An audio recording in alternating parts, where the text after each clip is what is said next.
Welcome back to the C Morning Show, and it's now time for us for our first talk show. But before we dive into the topic, Paul, let me ask you, do you have any pets? I do. We currently have an iguana named Iggy. Iggy. Yes, sure. She's almost 1 year old now. I had a dog in the past. I've had pets throughout my life. We've had turtle, fish, but Iggy is the one we have right now. Oh, okay. She's a beautiful bluish-green iguana. Oh, I can see from your expression how Iggy brings you all these, love and great emotions. Yeah, it just keeps me company when I'm watching TV.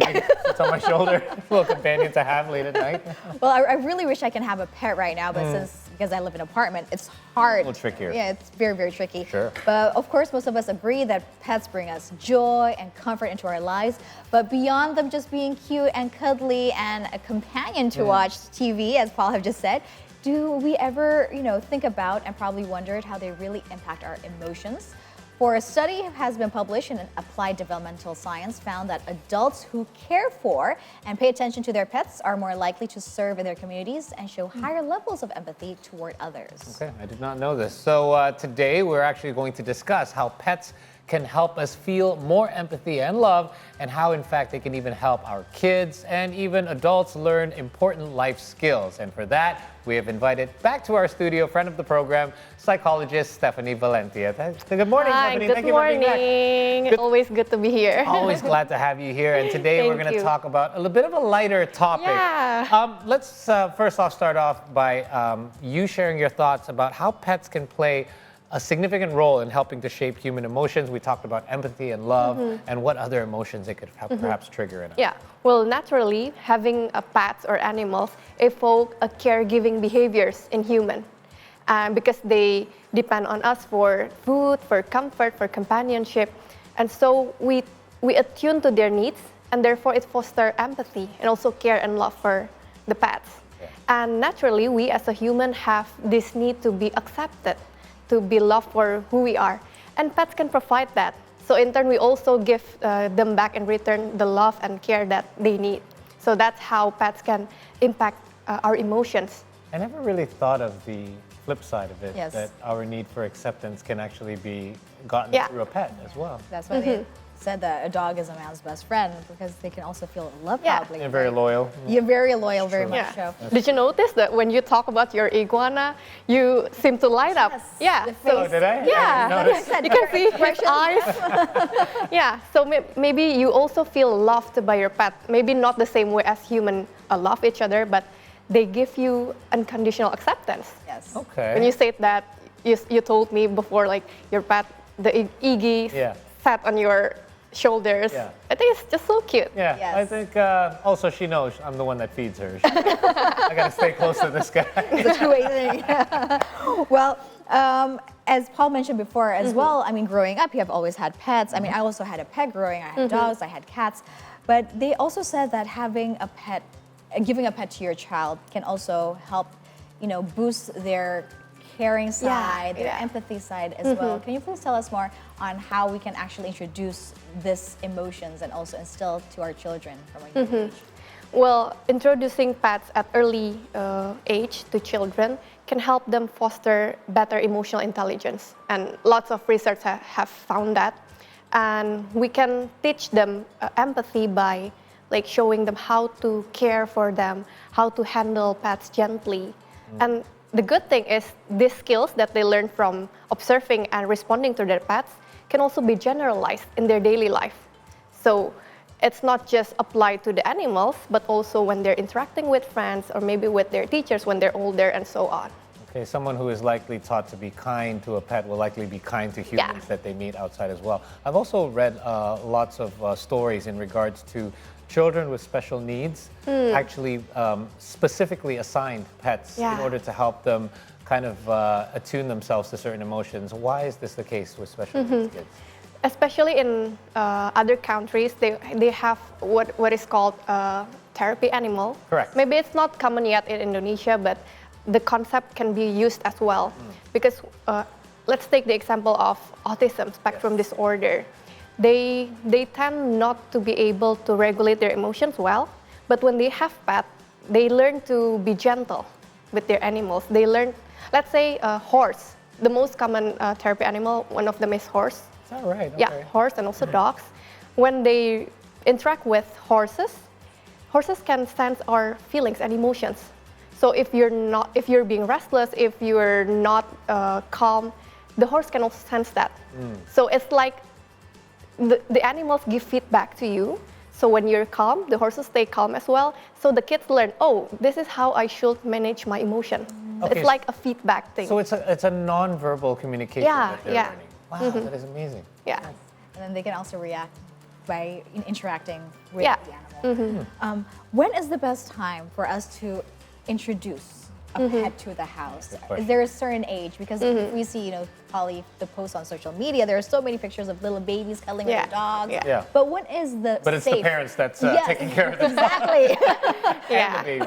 What is the safe age Yeah. to instill, especially comes with responsibility as well with a pet? Yeah, well, there isn't a strict minimum age for us to introduce our children to pets, but 4 or 6 years old would be ideal. Okay. But we also have to understand that the primary responsibility still falls to the parents. Yes. Right. Because we need to assign age-appropriate tasks for the kids, because they are still learning the basic concept of care and responsibility, but introducing them earlier will benefit more. Okay, so it doesn't matter even if they're really tiny. It's, I mean, as long as us as parents can handle both raising the kids and the pet as well. I have an interesting question in regards to lifespan. We do know that dog years and human years are different.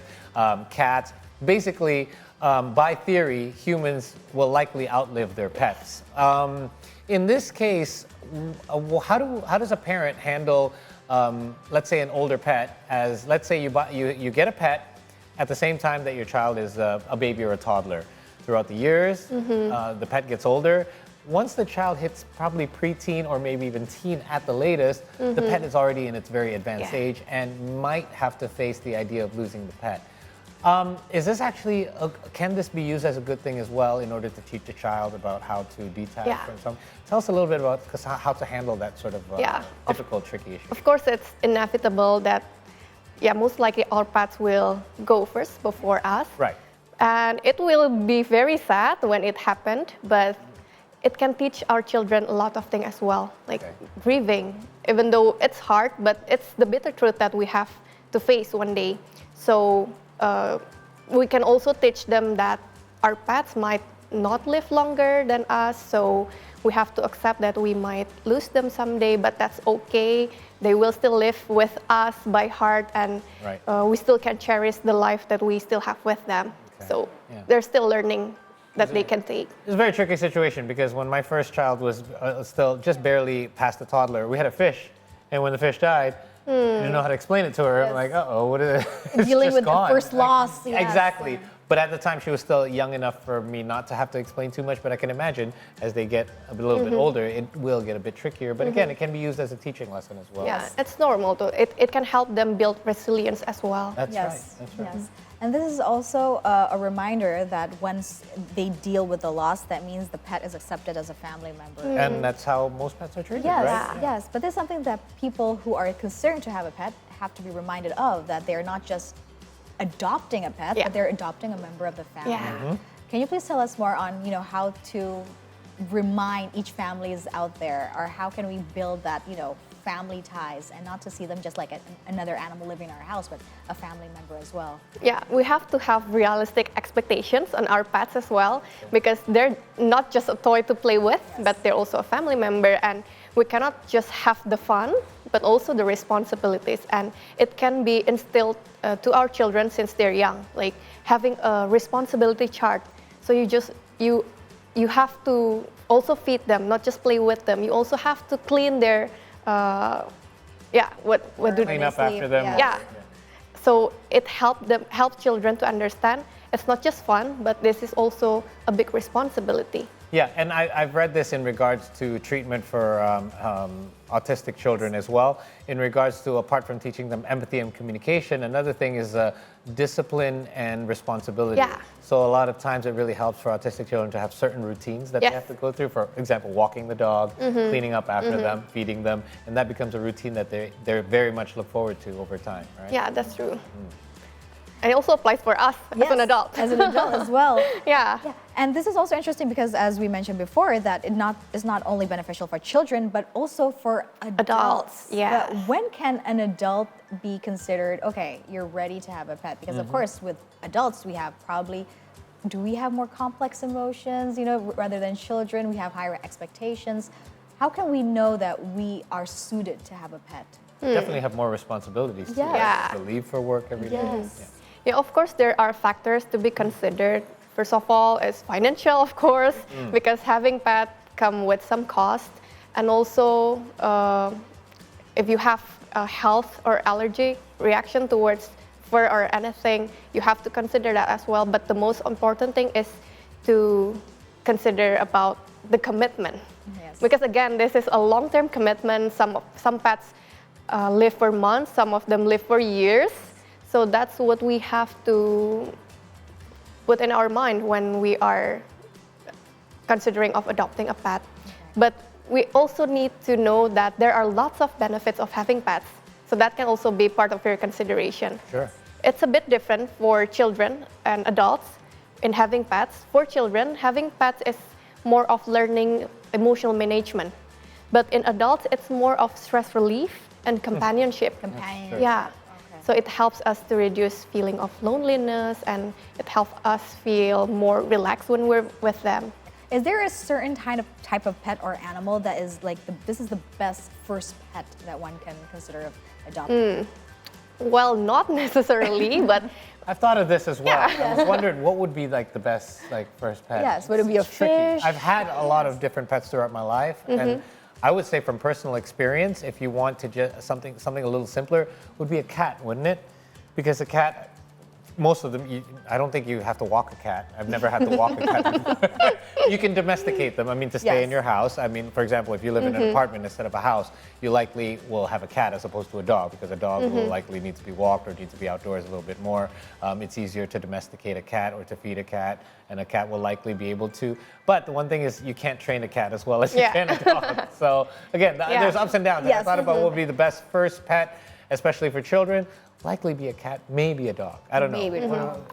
well, different animals have different, they encourage different skills in children. Oh, really? Example? Let's take the 4 most common pets, like dogs, cats, fish, and rabbits. Okay, yes. Yeah. Dogs naturally will evoke a feeling of interaction and socialization due to their nature, their friendly nature. And cats, like you said, it's more quote unquote easier to manage because they take care of themselves. But then cats can help or teach children to respect boundaries. Oh, that's a good point. Yeah, Because they're cat- quite aloof. Yeah, they like to do their own thing. They don't really want to hang out too much all the time. Cat will come to you at their own terms, and you cannot force them to come to you if they don't want to. That's right. And then fish will teach children consistency and discipline in feeding them and cleaning the fish. And then a rabbit will teach children to handle pets gently. Yes, otherwise due they'll to their nip at delicate you a little nature. bit. Yeah. But it doesn't matter. It's not about the pet, but it's not the matter of the animals, but it's more of the empathy and love that we're fostering through having pets. Okay, yeah, that's the big picture. Let's talk a little bit about fears, because some kids, I know they can just go out to the street and just go up to any animal and start playing with them, but some kids have this instinct, and I don't know if it comes naturally from birth or whether it's some unrecognized trauma that we didn't realize that some dogs scared them on the street one day and they've always been scared since then.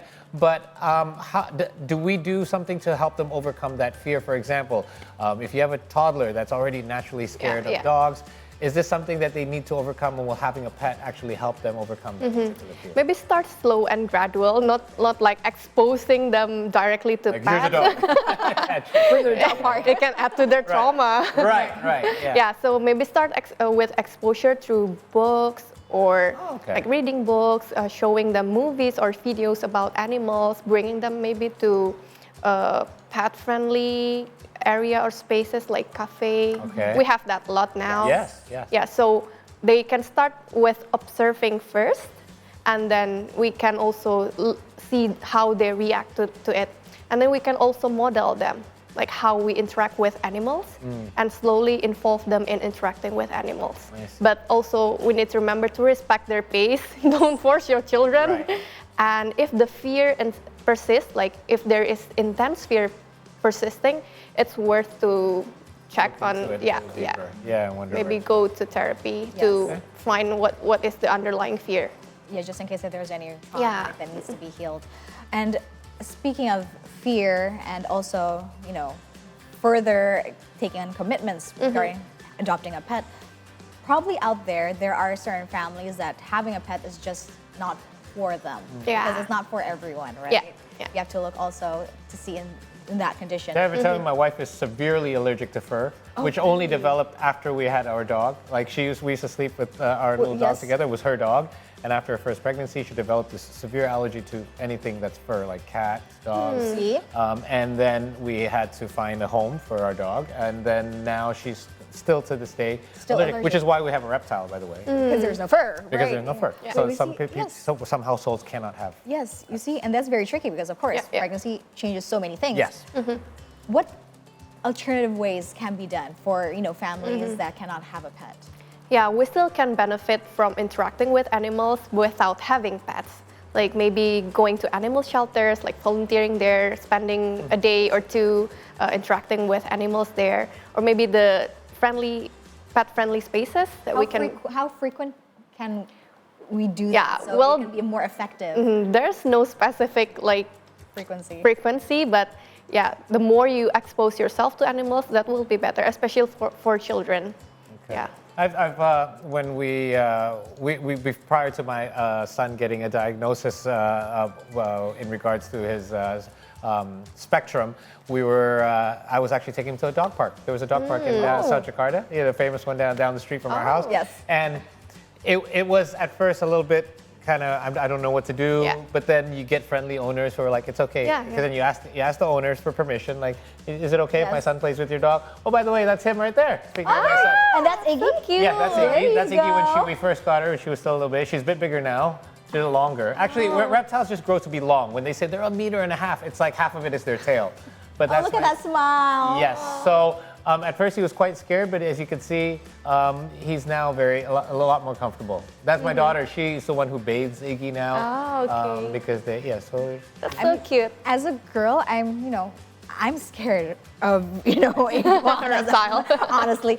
I mean, you also have a daughter. At first, was she scared or was it because... yes, she and was. it was actually, the decision was the first time I'm not a reptile person. You'd be Yes. surprised. I was actually very scared of reptiles. I wouldn't really, and then I actually handled one during a reptile exhibition, and I'm like, they're so beautiful, like their skin, and they were just very calm. I'm like, is this all they do? And literally, I can say that is all they do. They just sit there on a branch most of the day until you pick her up, and then he'll just sit there on your shoulder. When they get bigger, you can take them for walks, or you can take them to a dog park, Oh. let's say, but on a leash or with a harness. Oh, that's cute. I've seen it. I've seen Yeah. videos of on YouTube. But again, my son started to be able to show empathy towards an animal through Iggy, and then now going to dog parks and things like that. Oh, and then yes, as you mentioned, you went to a dog park, and then you can take your iguana to open spaces. And it's Yes. now, especially here in Jakarta, there are so many places that are pet friendly. This is my dog. Oh, There you go. Okay, how old is it? He or she? He. He. He's already 9 years old. He's That's 9 and he's so tiny. Yeah. He's a mini Adorable. Maltese. He's a So mini- he's just like this big.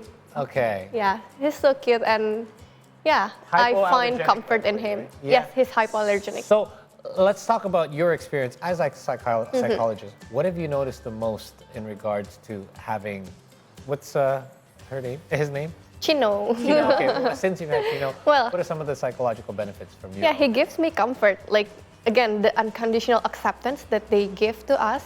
Like when you go home feeling tired and then feeling stressed out, you just look at him and he just smiles at you. How can you not be like melting because of that? Yeah. It feels relaxing and calming, and just petting him makes me feel calmer. Yes. Okay. And I also found that in some of my clients. Like I have a few clients who were depressed, like major depression, and one of their reasons to keep going is also their pets. Oh, wow. Yeah, so whenever they're in crisis, I remind them that, remember, you still have Someone, your, at least your one pet. depending on you. They're depending on you. They want you to be there for you. So you have to keep going. And that yeah, that helps them a lot. That's amazing. And I'm also curious because for both of you who have pets and then you take your pets to public spaces, Yeah. and for me who have a kid and brings my kid to public spaces with pets around, how does that make you feel when a little toddler approaches your pet? Does it give you another feeling of happiness as well? And what kind of feeling does it feel like? It makes me feel warm in general, like, oh, my pet is loved by others, and to see kids being able to interact with them, it makes me feel, oh, that's really nice that there is social interaction, exchange between them without words, and that's just amazing to look at. And since mine is a reptile, it invokes more curiosity than like they don't immediately come up and go, I want to give it a hug, but they're like, does it bite? Can I touch it? I'm like, yeah, go ahead, just stroke. There's certain parts that she likes to be stroked here or under the chin. Like, you can touch her there, it's okay. And then I get the feeling of happiness of being able to teach kids about something that they maybe perhaps were a little bit fearful of or scared about. Like, no, there's nothing to be scared of. She won't bite you, or she'll actually, she won't even move. You can hold her. Just put your hand out like this, and just you don't have to grab her. And then gets them comfortable, and it makes me feel happy knowing that I've taught somebody something about something they never knew Again, about, exposure. Yeah. We never know until we try. There you go. Yeah. All right. Stefany, thank you so much for stopping Thank by you. and for sharing pictures of, Yes. and hopefully you're all able to learn a little something in regards to how pets can help you and your household and perhaps your children learn a little bit more about empathy and love. Yes, and now it's time for us to take another break here on the C Morning Show. But stay with us because we'll be back with the world headlines here this morning on C Today.